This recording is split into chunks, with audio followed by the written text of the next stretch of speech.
Oi, queridos, queridas, tudo bem? Vamos chegando, chamando os amigos, compartilhando, enviando esse link para sua mala de amigos, amigas, para sua lista de gente querida.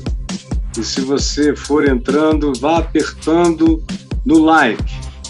E hoje, se quiser fazer pergunta à vice-governadora Jaqueline Moraes, escreva aqui no chat do Papo de Graça.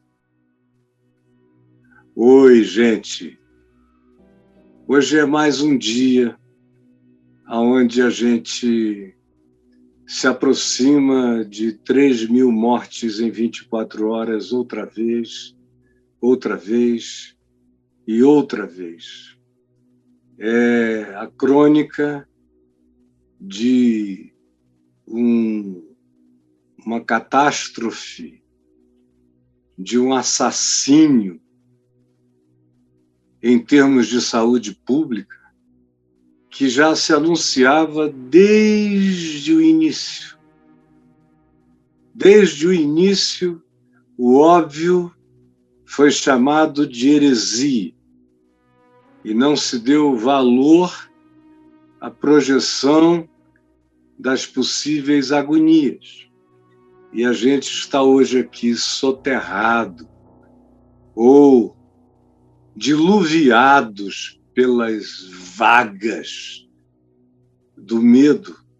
Quanta gente com medo, gente assustada, apavorada.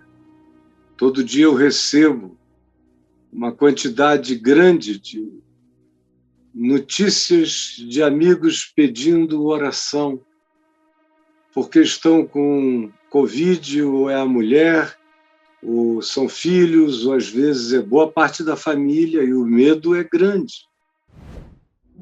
Então eu quero que você se una a mim hoje aqui, que você ouça a palavra, o Evangelho, e que você receba a palavra da fé, que vai levantar, vai consolar, vai fortalecer, vai animar você, em nome de Jesus. Eu e você tomemos posse disso. É assim e será sempre assim. E agora? Agora é o Evangelho. É o Evangelho da misericórdia. É o Evangelho da inclusão, da aceitação, do acolhimento. É a Boa Nova. É ela, a Boa Nova.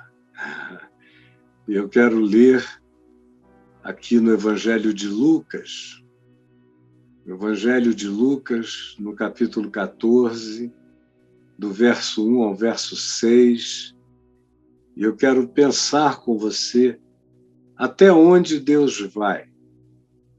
É uma pergunta que eu ouço toda hora, tem gente querendo saber de mim desde há muitos anos. Até onde Deus vai? Pastor, até onde Deus vai? Ou então, existe perdão para o meu pecado? Ou existe cura para a minha doença de caráter? Ou existe saída para a minha não solução, que se transformou em dissolução? Ou ainda, gente que diz, será que o meu filho passou da linha do amor de Deus? Ou ainda, aqueles que perguntam, meu pai se suicidou, até onde Deus vai com o ser humano? Me fale. Ou são aqueles que chegam tomados de culpas, de traições, de infidelidades ou de corrupções e me perguntam, após narrarem as suas histórias, me diz, Caio, até onde Deus vai com o ser humano? Foi a pergunta de um senhor a mim uma vez num hotel do mar da Galiléia, em Tiberíades. Exatamente, eu digo a você, há 26 anos passados. Ele estava lá num dos meus grupos grandes, com centenas de pessoas, e eu preguei à noite, depois do jantar, e vi que ele caiu no choro, me abordou catatônico, totalmente lívido, macerado, e pegou no meu braço, angustiado, e me disse: por favor, eu preciso que o senhor me ouça. E eu o tirei lá de baixo do lobby do hotel, o levei até o meu apartamento e pedi para que ele contasse o que era. E a pergunta dele era esta: até onde Deus vai? E eu perguntei por quê, e ele disse: é porque eu trabalhei minha vida inteira com os esquadrões de morte no Rio de Janeiro. E eu matei mais de 70 pessoas. Falou exatamente o número. Matei aproximadamente 77 pessoas. Até onde Deus vai? Existe arrependimento que signifique misericórdia de Deus diante de mim? Até onde Deus vai? Eu não sei se essa é a sua pergunta hoje, mas se não for sua, será de milhares de outros que me assistirão logo, logo. Até onde Deus vai, cara? E eu quero que você leia comigo aqui em Lucas 14, para descobrir que a resposta é muito simples. Os complexismos teológicos, filosóficos, acadêmicos, transformam essa numa questão quase sem solução. Ou porque não creem que Deus é Deus, que Ele é, ou porque não creem que Ele seja tão misericordioso e compassivo, ou porque creem que se há Deus, todavia, cada um que se vire, que Ele só deu corda no universo e não participa do nosso cotidiano, ou há aqueles que não creem no conceito de perdão, que acham que é uma invenção cristã piegas e enfraquecedora, como diria Nietzsche. As razões são as mais variadas. E tem aqueles que acham que se perdão existe, ele é uma desvirtude, não é para ser praticado, porque quem quer que o pratique está tomando para si um papel arrogante de superioridade. Mas o fato é que, diante de certas circunstâncias, tropeços, aflições, angústias, pecados, transgressões da gente, essa pergunta salta de maneira inevitável. Até onde Deus vai? E aqui a gente tem Jesus entrando num sábado na casa de um dos principais fariseus, um dos religiosos mais importantes daquela região. Por isso ele é designado como um dos líderes do farisaísmo local. Era uma espécie de líder denominacional. E ele convida Jesus para ir jantar num banquete na casa dele. Convidou Jesus para a ceia, para comer pão. E aqui se diz: eis que na sala, na casa, no ambiente, todos o estavam observando. Observando. Ora, diante de Jesus se achava um homem hidrópico, um homem com barriga d'água. Era o nome antigo que se dava à hidropisia, era a barriga d'água. Uma coisa horrorosa, de um desconforto indescritível, que pode acabar com a vida humana. E é esse indivíduo que está ali, bom o suficiente para ir até o lugar do banquete e mau o suficiente para ser encarado como uma pessoa saudável. Ele era aquele ser do limbo, que nem sofre de uma doença que não o permite ir e vir de algum modo, e ao mesmo tempo só Deus sabe como ele vai, como ele vem, como ele aguenta estar ali. Você conhece essa posição, esse lugar, esse estado, a sensação que ele gera na gente, o desconforto, a inadequação? Era assim que esse homem se sentia.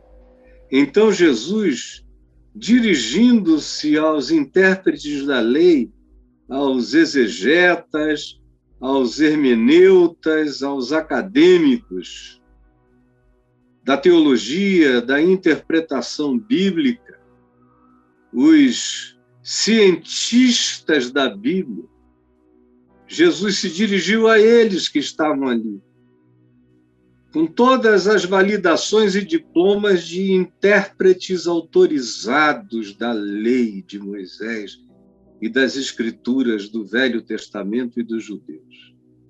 E dirigiu-se também aos fariseus. Ele estava na casa do líder dos fariseus e havia uma grande expressão de lideranças da denominação farisaica, dessa expressão denominacional dos judeus presentes naquela ceia.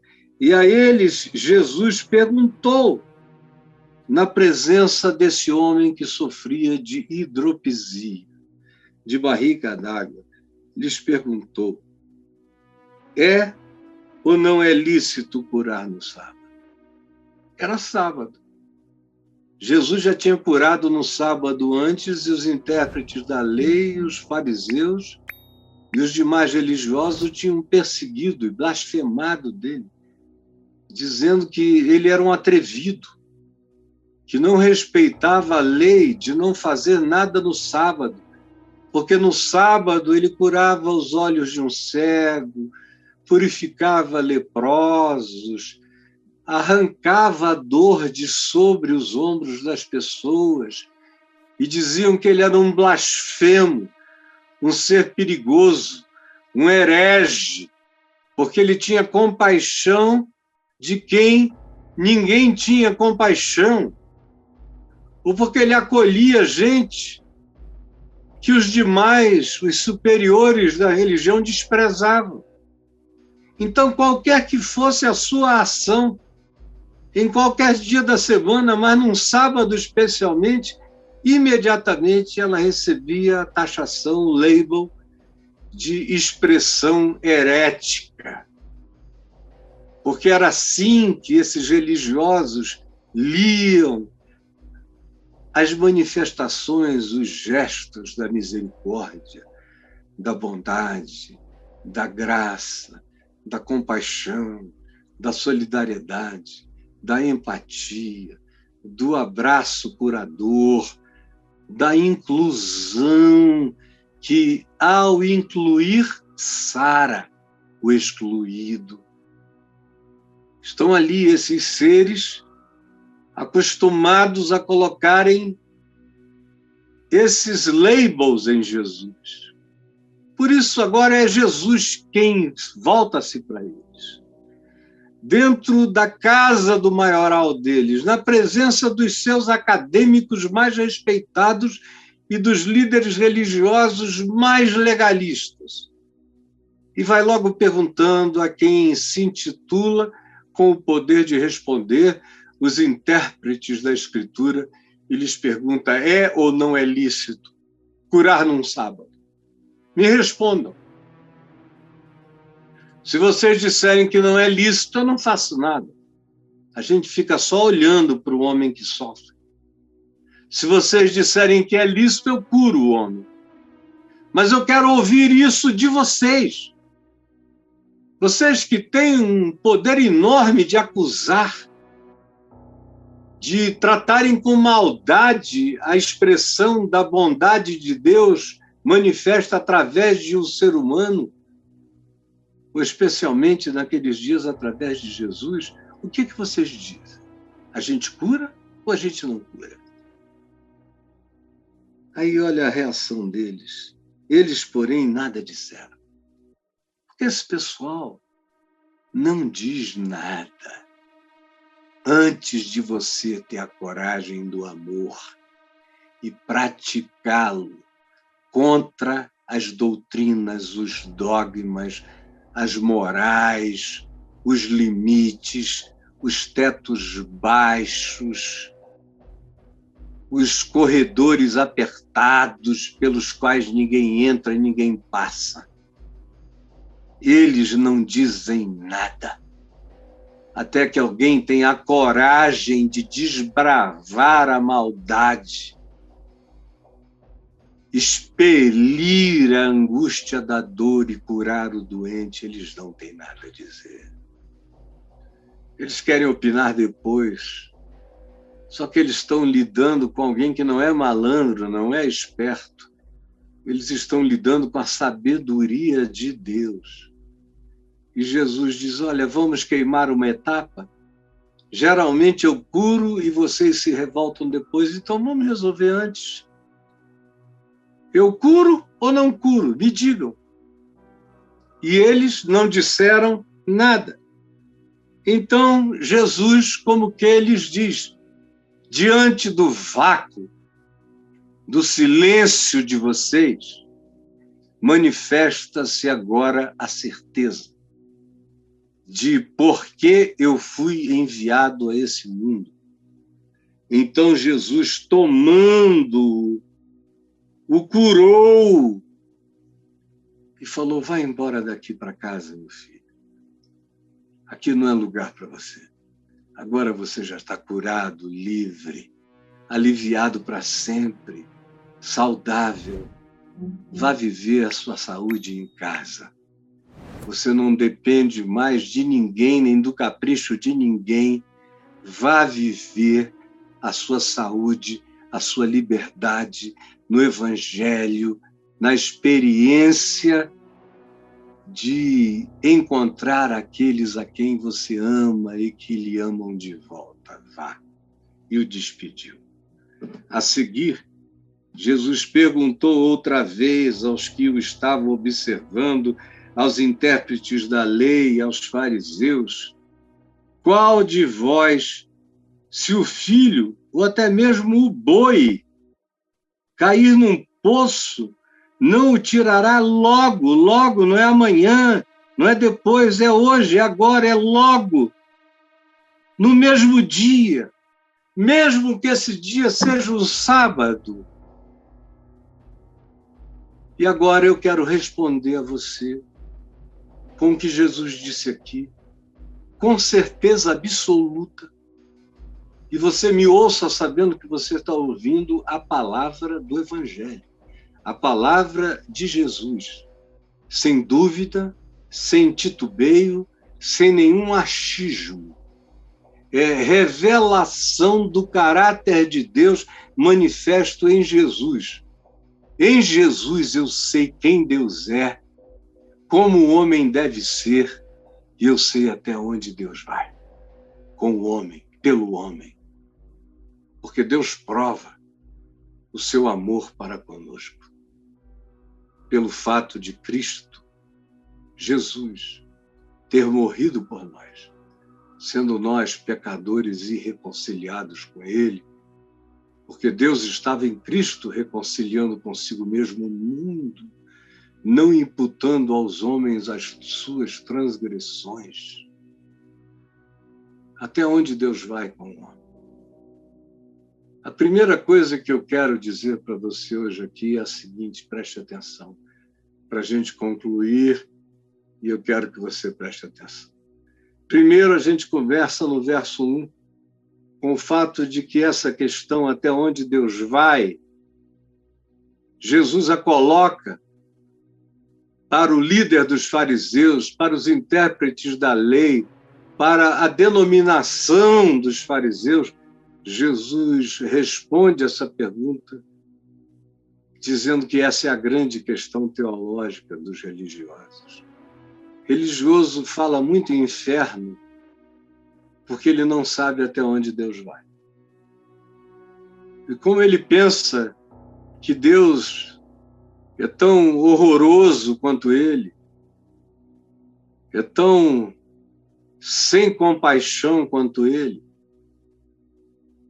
é tão privilegiador das leis e das morais de exclusão como ele é, que essa se torna a grande questão até onde Deus vai. Quem vai para o céu? Quem pode ser salvo? Será que ele foi para o inferno? Morreu sem ser de igreja, está perdido? Morreu sem ser alguém que confesse a fé no cristianismo? Se perdeu? Se é alguém que se suicida, foi para além do alcance de Deus? Até onde Deus alcança? É a grande questão teológica que Jesus indica no verso 1.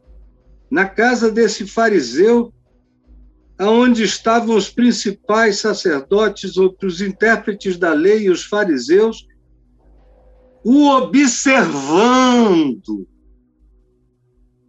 E ele olha, entra, olha e vai direto para onde está a carência humana, no homem hidrópico, e todo mundo olhando para ver o que vai rolar. E a questão que subjaz é: até onde esse cara pensa que pode ir? Até onde ele acha que Deus iria? Ele pensa que Deus não tem limite? Ele pensa que Deus vai aonde ele põe as mãos? Ele pensa que Deus perdoa a quem ele perdoa? Ele pensa que a graça divina abraça quem ele acolhe? Esse presunçoso? E todos o observavam com essa questão pulsante, latejante. Essa é a pergunta no coração religioso, é a grande questão teológica. Você vai estudar nos seminários, nos cursos de teologia, de mestrado, de doutorado, do que você queira, no fim a pergunta que não cala é: até onde Deus vai? E tem um monte de gente que escreve compêndios de limite: Deus não vai até ali, Deus não alcança aqui, esse tipo de gente está fora. E eles dizem, com supremacismo, com certeza. Tem essa coragem, essa ousadia, cometem essa brutalidade e se dedicam a riscar essas linhas doutrinárias, designando até onde Deus vai e a partir de onde Deus não vai. E se você disser que só Deus diz até onde ele vai, eles dizem que você é um liberal que perdeu a ortodoxia. Aleluia! Mas essa é a grande questão teológica. A segunda coisa que aparece aqui e que Jesus nos deixa perceber é a grande angústia humana.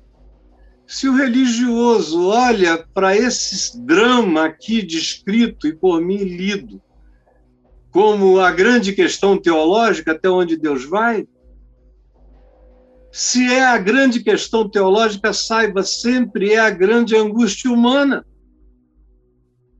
Porque o verso 2 diz que Jesus está olhando. Enquanto eles observavam a Jesus, Jesus olhava para quem estava diante dele. Eles observavam a Jesus e não viam a dor humana. E Jesus não estava nem aí para as questões teológicas deles, mas estava absolutamente condoído e empatizado pela angústia, pela dor, pelo desconforto humano. Diante dele estava um hidrópico, um homem hidrópico, um homem antes de tudo, é um homem.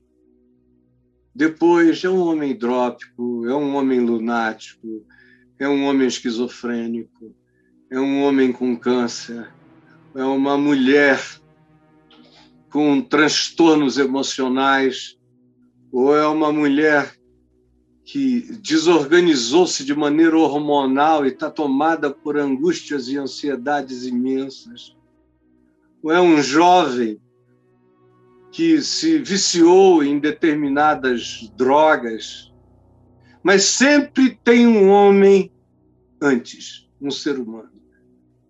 As consequências vêm depois. É um homem hidrópico, um homem leproso, é uma mulher que sofria de hemorragia, é um homem que tinha um filho horrivelmente endemoninhado, mas sempre a condição humana é o que Jesus vê, é o que Deus enxerga. O que caracteriza circunstancialmente essa condição é secundário. O que é essencial é que ali havia um homem.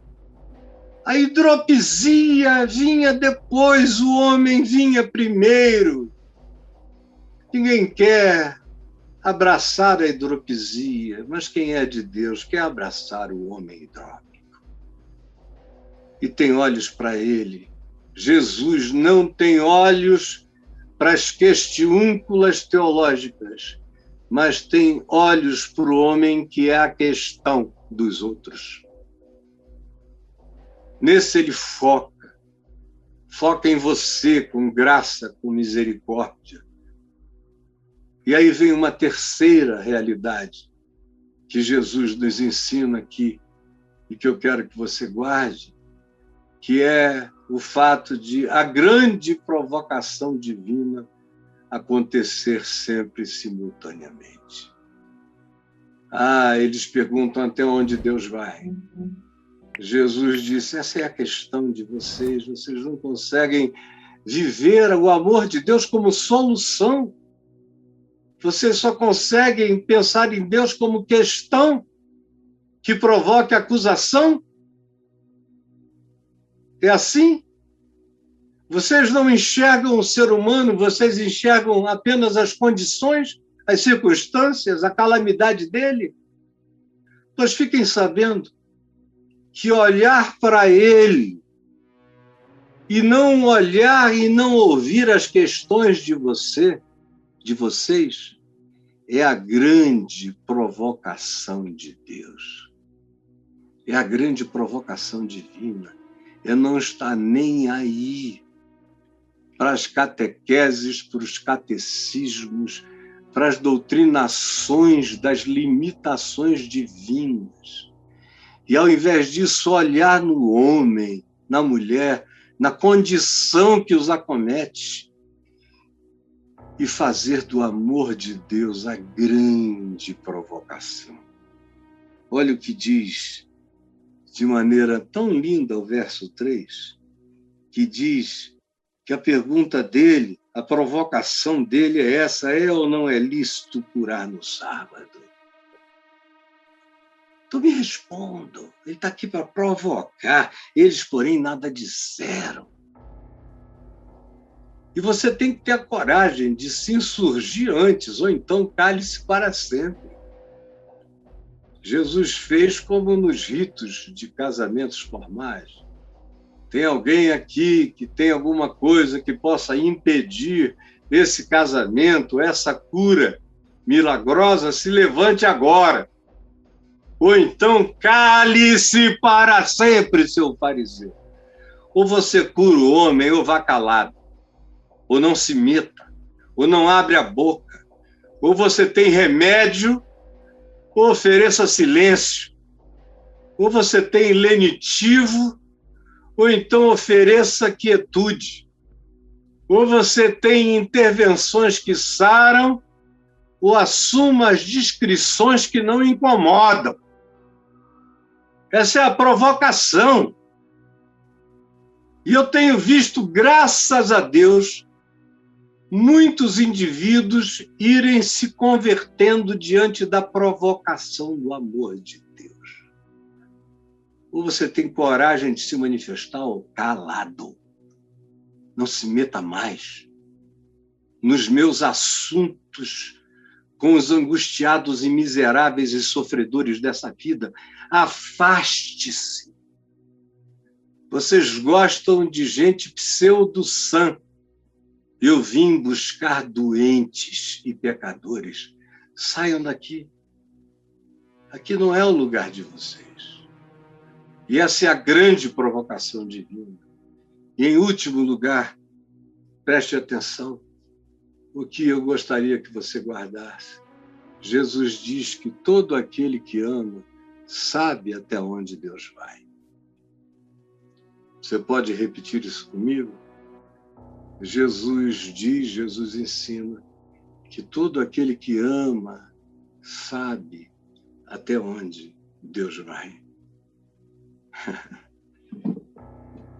Ele não precisa estudar teologia, nem ler compêndios e compêndios. Pode ser um analfabeto, mas se ele crê mesmo que Deus amou o mundo de tal maneira ensandecidamente louca que deu o seu Filho para que todo aquele que nele crer não pereça, mas tenha vida eterna. Se o indivíduo tiver crido apenas nisto, só nisto, ele já sabe até onde Deus vai. É por isso que Paulo diz: fiel é a palavra e digna de toda aceitação que Cristo Jesus veio ao mundo morrer pelos pecadores, dos quais eu, Paulo, sou o principal. Sou o principal. Quem conhece a fidelidade da palavra e se identifica como dos pecadores o principal, sabe até onde Deus vai. Aquele que crê no amor de Deus pelo filho de Ezequias, Manassés, que foi o Hitler do Velho Testamento, nas suas maldades, não teve rei de judeus tão perverso quanto ele. Eventualmente, ele é um concorrente vitorioso em relação a Herodes o Grande, que matou crianças, queria matar Jesus, matou os filhos, matou a mulher que amava, matou a parentela dela toda, só porque tinha medo paranoico de perder o poder.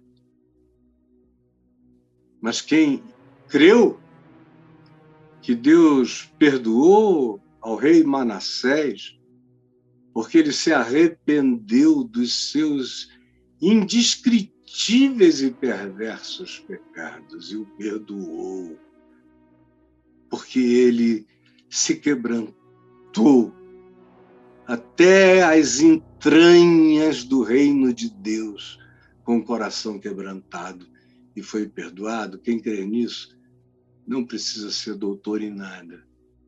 Ele sabe até onde Deus vai com o ser humano. O verso 5 diz: a seguir, Jesus lhes perguntou aos intérpretes da lei e aos fariseus: qual de vós, se o filho cair num poço, não o tirará logo, mesmo que aquele dia seja sábado? Onde vocês dizem que não se pode fazer nada? Não se deve fazer, segundo a lei de Moisés, aquilo que tira o descanso. Mas o sábado foi feito para o homem. Não foi o homem que foi feito para o sábado. Então eu quero que vocês mesmos, a partir dos seus corações, me respondam. Vocês estão querendo saber até onde Deus vai. E se o amor de Deus atravessa o que as leis inventadas para vocês criaram de limitações para Deus, para o homem, em dia de sábado. É um dia onde nem Deus pode ser Deus. Mas eu quero que vocês respondam do coração. Se um filho de vocês cair no buraco, um dia de sábado, vocês vão dizer: filho, como é que tá? E ele disser: quebrei uma perna, quebrei o braço, ou tem água nesse poço, eu estou aqui morrendo de frio. Quem de vós responderá a esse filho dizendo: aguenta aí, garotão, querido, meu filhote amado, amanhã, assim que o sol nascer, eu te tiro daí, mas hoje já não dá. Ou então amanhã, depois que o sol se pôr, porque o sábado ia de pôr do sol a pôr do sol. Então amanhã, depois que o sol se pôr, eu tirarei você daí. Mas eu não posso fazer nada antes do sábado acabar. Quem de vocês agiria assim? Vocês só agem assim com o próximo porque vocês não amam ninguém. No entanto, se fosse o filho, vocês iriam pensar de outro modo. Se fosse até o boi de vocês, não precisa ser o filho, um boi, que caísse no buraco fundo, vocês não iriam tirar de lá o animal na mesma hora, mesmo que seja em dia de sábado, e o filho nem pensar, é claro. Então, como é que vocês são tão hipócritas de ficarem perguntando até onde Deus vai? Vocês acham que vocês são melhores do que Deus? Se vocês socorreriam um filho, ou até um animal de vocês, que caísse num abismo, mesmo que esse dia fosse sábado, como é que vocês querem interpor leis e mandamentos humanos que são menores do que o amor, do que a graça de Deus? Como é que vocês querem que Deus ame menos do que vocês? Vocês acham que o amor de vocês pelos filhos de vocês é maior do que o amor de Deus pelos seus filhos? Então me apedreje quem tiver coragem de não tirar o filho do buraco em dia de sábado. Do contrário, calados para sempre. Chega de mentira. A você que me pergunta: Caio, até onde Deus vai? A minha resposta é a de Jesus. Cara, veja até onde você vai pelas pessoas que você ama. Essa é a pergunta que eu faço para um pai, uma mãe, cujo filho, por exemplo, se suicidou. E eles vêm desesperados. Meu filho foi para o inferno. Eu digo: por quê? Porque ele se matou e a tradição da igreja diz que quem se suicida foi para o inferno. Eu digo: cara, essa é a tradição da igreja. Escuta, se o seu filho tivesse ido para o inferno e você soubesse o caminho até lá, e você pudesse segurar em alguma coisa aqui, você iria até lá pegar seu filho pela mão e puxá-lo de volta? Eu nunca encontrei, nesses quase 50 anos, 48 anos de ministério, eu nunca encontrei um pai ou uma mãe que tenham me dito que não fariam isso, que não iriam resgatar, nunca. Ou quando me trazem um problema: minha filha se prostituiu, virou garota de programa, a igreja não a aceita mais, o que eu vou fazer? Eu vou deixar ela voltar para casa, ela dormir em casa, sabendo que ela vai sair para fazer programa? Eu digo: e o que você pensa em fazer? Por que você tem essa dúvida? É porque eu não sei se eu vou desagradar a Deus. Escuta, o seu coração, mesmo abominando o que ela está fazendo, quer recebê-la de volta? Todos.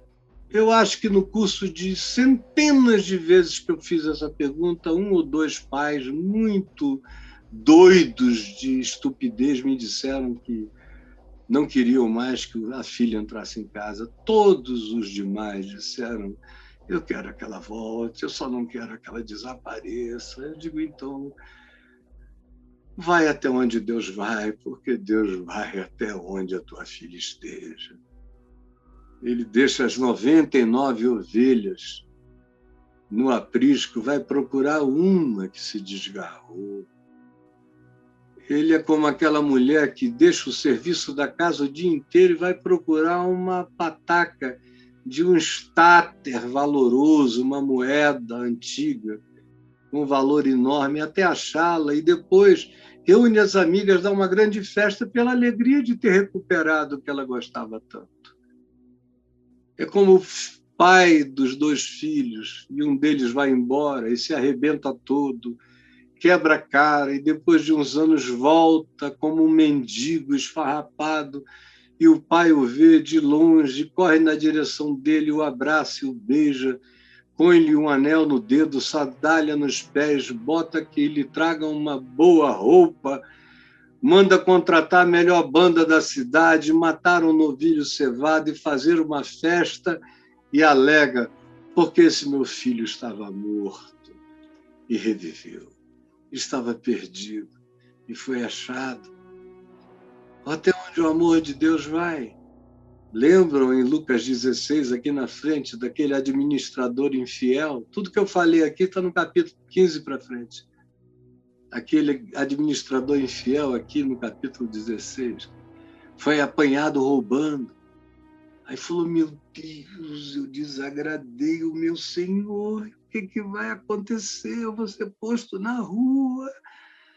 Bateu-lhe um arrependimento e uma vontade de diminuir os danos.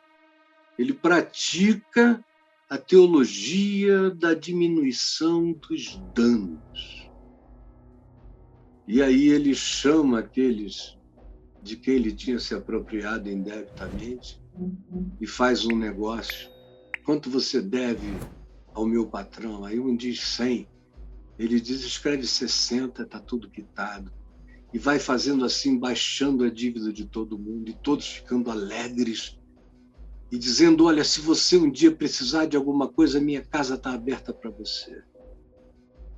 Aí quando acabou essa operação, ele não tinha mais emprego, mas ele tinha centenas de casas e de amigos capazes de acolhê-lo com misericórdia.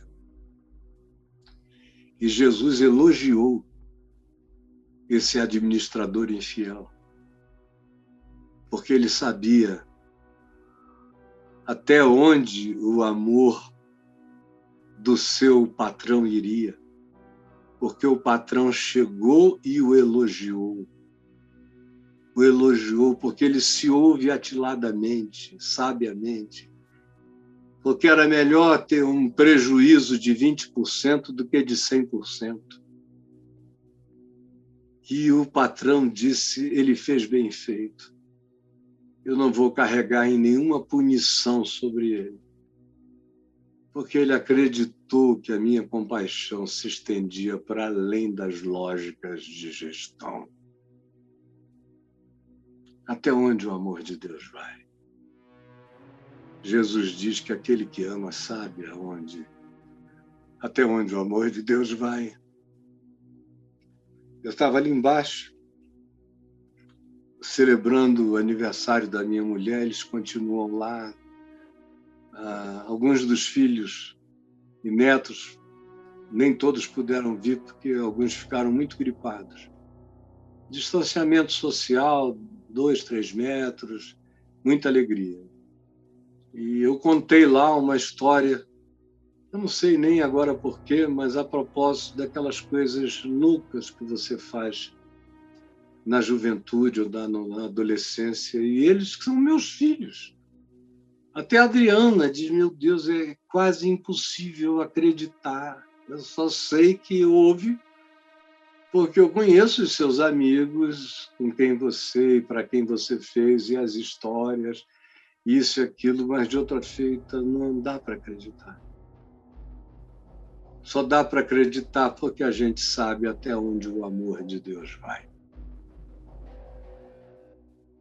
porque fiel é a palavra e é digna de toda aceitação, que Cristo Jesus veio ao mundo morrer pelos pecadores dos quais eu caio. Sou o principal. Se a graça dele me alcançou, ele alcança qualquer um no universo.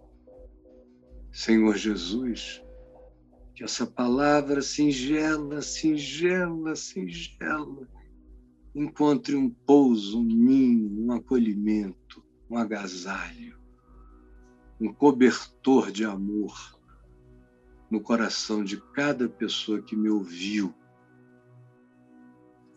de modo generoso e com a fé que recebe para si o bem da tua promessa. É o que eu te peço em nome de Jesus. Amém e amém.